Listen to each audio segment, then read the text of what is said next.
जय हिंद दोस्तों, मैं महेंद्र शर्मा स्वागत करता हूं वन वर्ल्ड हिंदी में आपका। उम्मीद करता हूं आप खुश और स्वस्थ हैं। दोस्तों आइए दिखाते हैं पाक मीडिया की एक और लेटेस्ट डिबेट, जिसमें कैसे अब पाकिस्तान के प्रधानमंत्री इमरान खान ने जो पाकिस्तान में सियासी भूचाल लाया है, उसमें कहीं ना कहीं पाकिस्तान को एक ऐसे गड्ढे की तरफ फेंक दिया है कि पाकिस्तान कभी भी उससे निकल नहीं सकता। क्योंकि पाकिस्तान की राजनीतिक जो इंस्टेबिलिटी है वो कहीं ना कहीं इमरान खान की वजह से आई है।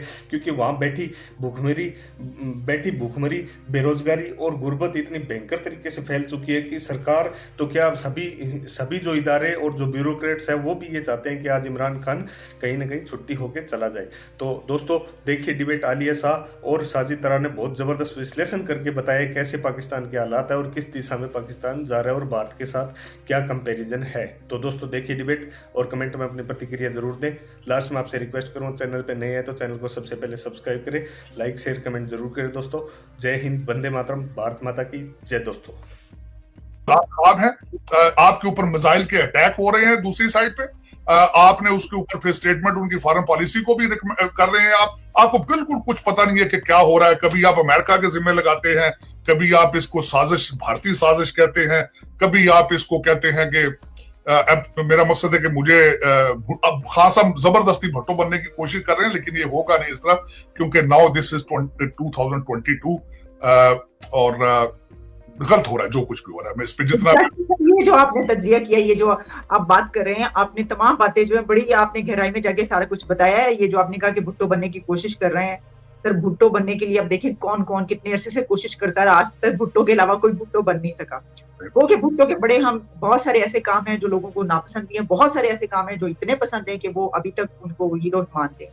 तो जो आपने अभी बात की, इसी से हम अगले टॉपिक को भी इसी से हम अटैच करते हैं कि इमरान खान ने आज भी एक तरफ ये भी कहा कि वो तो नहीं चाहते कि उनके पाकिस्तान के ताल्लुकात किसी से खराब हो, सबसे अच्छे ताल्लुकात चाहते हैं। और साथ ही उन्होंने कहा कि यूरोपीय यूनियन को मैं ये कुछ ना कहूं तो क्या कहूं, मैं क्या उनका गुलाम बन जाऊं, हम क्यों बने।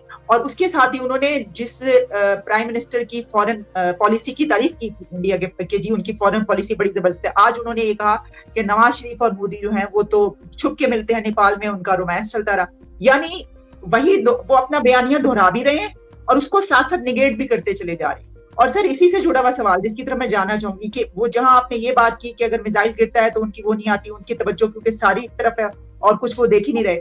तो उसी में हमने देखा कि जो चाइना है उसके ताल्लुकात भारत के साथ, क्या आप समझते हैं कि ये आगाज है?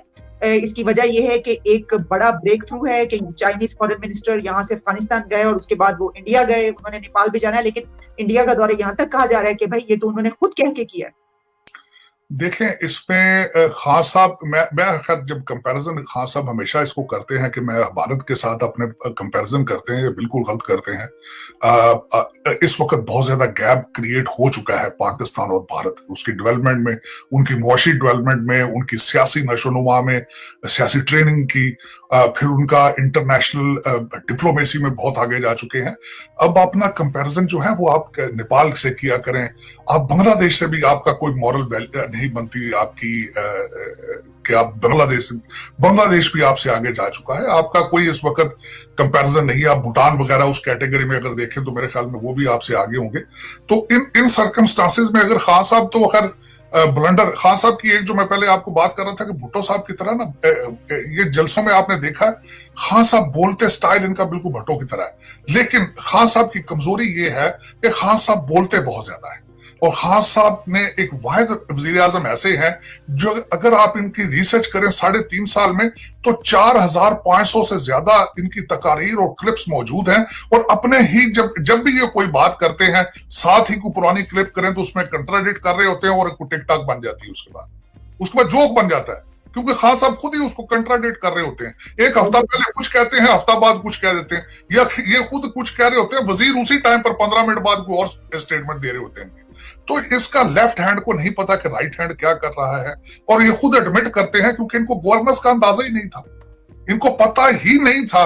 इन्होंने देखें जिस तरीके से बुजदार को वसीम अकरम बनाया, इधर केपी में महमूद साहब को लाए, आजाद कश्मीर को, और फिर बनी गाला से बैठ के इन्होंने ऑपरेट पाकिस्तान को किया। और वो भी इन्होंने नहीं किया, वो आजम खान साहब करते रहे, क्योंकि खुद खान साहब की जो मेरी पर्सनल इंफॉर्मेशन, जो मेरे इनके करीबी दोस्तों के मुताबिक खान साहब कानों के बहुत कच्चे हैं। जो आखिरी बंदा, जो 5 बंदे मिलकर इनको कन्विंस करने की कोशिश करें, करते ये वो है जो आखिरी बंदा इनको कुछ कह रहा होता है तो वो ही कर देते हैं। फिर इनसे आखिर में ही मिलना चाहिए जिसको भी मिलना चाहिए। इस चक्कर में इन्होंने पाकिस्तान का मुस्तकबिल झोंक के रख दिया है। इसमें इन्होंने एक तो ये जिसका रिजल्ट देख रहे हैं कि हर एमएनए जो है वो अब कहते हैं उदास हैं, कहते हैं नाराज नहीं, उदास हैं। वो जो उदास एमएनए हैं वो क्यों है? क्योंकि जब वो बेचारे अपने हलकों से निकल के इस्लामाबाद आते हैं तो वहां देखते हैं अमीर लोगों के, करप्ट अमीर लोगों के बच्चे जो हैं नॉन इलेक्टेड, गवर्नमेंट वो चला रहे हैं और उनकी कोई बेचारों की हौसला अफजाई, इज्जत अफजाई नहीं होती। वो मायूस होके जाते हैं, वो सारा सारा दिन प्राइम मिनिस्टर हाउस में बैठे रहते हैं, उनको मुलाकात का टाइम को नहीं देता, बल्कि अमीर लोगों के बच्चे उनका मजाक उड़ाते हैं। तो बेचारे मायूस होकर चले गए और इसका रिजल्ट यही होना था, क्योंकि इनको गवर्नेंस का नहीं पता, इनको सियासी नशोनुमा नहीं है। ये खुद एक, मेरा मकसद एक ऐसी लीड क्लास से बिलोंग करते हैं खान साहब, इनको बिल्कुल नहीं पता कि सियासी कल्चर क्या है, थाने और कचहरी की सियासत क्या है। ये तो खुद अमीरजादे हैं। जमामा एक बिलियनर की बच्ची थी, उसके साथ ये एंजॉय करते फिर रहे हैं। ये खान साहब ने तो बिल्कुल इस तरह जिस तरह एक हॉलीवुड की मूवी बनाई। ये मूवी बन सकती है खान साहब की लाइफ के ऊपर, लेकिन ये लीडर नहीं बन सकते। खान साहब की जिंदगी के ऊपर इस वक्त आलिया नावल लिखा जा सकता है। खान साहब की जिंदगी के ऊपर इन्होंने पाकिस्तान को जिस धाने पर ये ले गए हैं, जो इन्होंने मजाक बनाया अपनी फॉरेन पॉलिसी का, और जो रशिया गए और उसके बाद ये चाइना गए, ऐसा ऐसा ब्लंडर है जिसकी हद कोई नहीं। अब मैं बात करना चाहता हूं फॉरेन मिनिस्टर, चाइना के फॉरेन मिनिस्टर के बारे में। हालिया उसमें मैं ये बताना चाहूंगा कि भारत के अंदर एक तो सबसे पहले ये जो दुनिया में वो कर रहा है भारत, अमेरिका और चाइना और रशिया के साथ उनके रिलेशनशिप तभी हो सकते हैं जब आपकी इकोनॉमी ठीक हो, जब आप मुआशी तौर पर स्ट्रांग हो, इंडिपेंडेंट हो, मुआशी तौर पर आपके फॉरेन रिजर्व स्ट्रांग हो, आप इस तरह की चीजें तभी कर सकते हैं। ये तो पहला फंडामेंटल चीज ये है। आप एक फकीर हैं, वो एक कस्टमर है। एक कस्टमर और एक फकीर का स्टेटस आप खुद डिफाइन कर लें कि दरवाजे पे खड़ा एक कस्टमर आपको उसको किस तरह आप अंदर लाते हैं और एक फकीर को किस तरह लाते हैं अंदर, मांगने वाले को।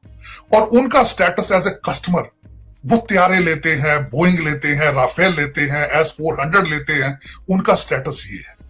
अब चाइना एक्सेप्ट करता है, चाइना उनकी इस रीजन के अंदर उनको एक पावर समझता है और उनका चाइना का बहुत बड़ा कस्टमर है इंडिया, भारत। अब भारत के अंदर एक बहुत बड़ा एक ऐसा ग्रुप मौजूद था, वो जो समझता था कि चाइना के साथ अच्छे रिलेशनशिप रखे जाए।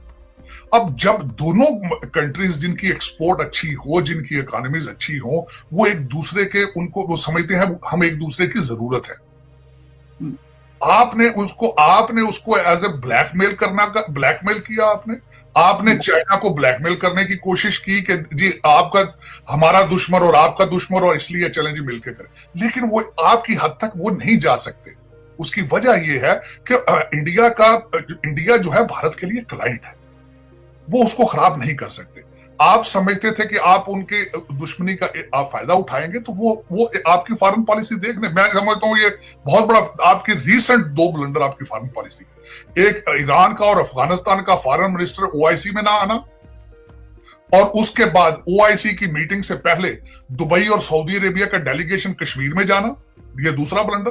तीसरा ब्लंडर ये आपने जो बताया है कि चाइना का जो फॉरेन मिनिस्टर है he has gone to India, उसकी वजह ये है कि आपके फॉरेन मिनिस्टर साहब जो हैं वो सिर्फ डिस्ट्रिक्ट लेवल, डिस्ट्रिक्ट मुल्तान के लीडर है।